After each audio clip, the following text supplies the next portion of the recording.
সাধারণ আমার আগের দুটো ছবি আমি দেখতে পাইনি, এবারে হলো, এটা চমৎকার।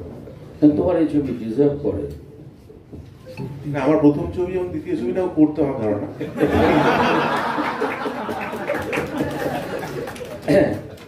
যাই হোক, ঋত্বিক এই ছবি নিয়ে মানে বক্তব্য রাখা খুব মুশকিল, কিন্তু আমার এই চরিত্রটা মানে আমি যে চরিত্রটা করেছি সেই চরিত্রটা আমার কাছে মানে অনেক সময় হয় যে একটা চরিত্র এলো বা করলাম, এই চরিত্রটা খুব লোভনীয় ছিল, একরকম দাবিও করেছিলাম যে এইটা আমি করতে চাই বসে।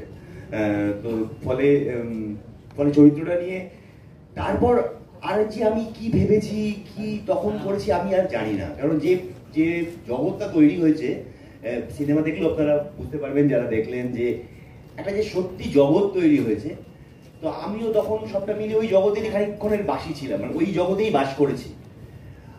আর সবাই বহুদিনের পরিচিত, সবার সাথে বহু কাজ করেছি। অমিতের সাথে যে মানে এতবার অমিতকে মারার দৃশ্যগুলো আছে সেগুলো অন্য কোনো অভিনেতার সাথে করে ওঠার সাহস আমি পেয়ে উঠতাম না, এটা অমিত বলেই আমি করেছি। ওই যে অতগুলো চড় মেরেছি, একটা লেগেছে, মানে খুব জড়িয়ে লেগে গেছে, হয়তো সবগুলো লাগেনি, কিন্তু ওটা অন্য কোনো অভিনেতার সঙ্গে আমি সাহসী পেতাম না। ওটা জানি অমিত, তার আগে অমিতের সঙ্গে বলেছি যে এটা একটু দুটো লেগে যাবে, অমিত এই যে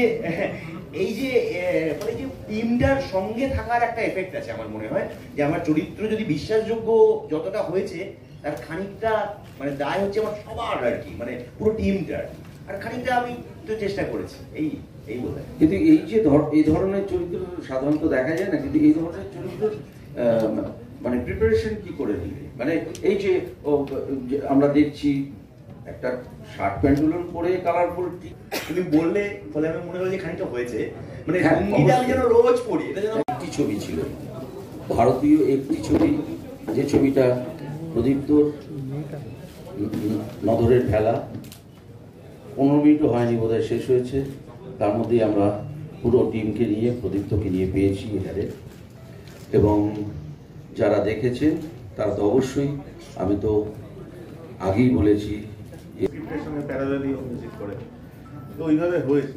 তো এরকম হঠাৎ তুমি এই ধরনের গল্প বলতে গেলে কেন? না, এটা হঠাৎ বলতে যায়নি, এই গল্প বহুকালের। 2009-8-9 থেকে আমার একটা ডায়েরি আছে, সেখানে এই গল্পগুলো আমার লিখে রাখা আছে। তো এই শেষ পার্টটুকু এবারে অ্যাডিশন করেছি, কিন্তু ওটা চলছে। যদি একটা লোক খুব মানে স্লো হয়, একটা লোক যদি গোটাটা এত ফাস্ট যুগের মধ্যে একটা লোক স্লো হয়, তার যে কি দুর্গতি হতে পারে, যেরকম বেসিক্যালি প্রোডাকশন নেই তার, সেটা মনে করছে লোকে।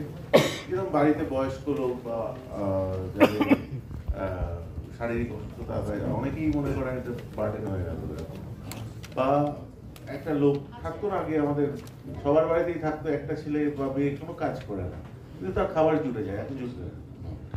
তো এইরকম আর কি ভেবেছিলাম এইসব। হ্যাঁ, এবং সেখানে তোমার যেহেতু তোমার শিকড়টা ভীষণভাবে গ্রাম থেকে উঠে আসা একটা শিকড় রয়েছে তোমার নিজের জীবনে, সেটাকে তোমার অনেকটাই আমার মনে হচ্ছে যে গল্প বলার ক্ষেত্রে তুমি সেটাকে অনেক সুন্দরভাবে আমাদের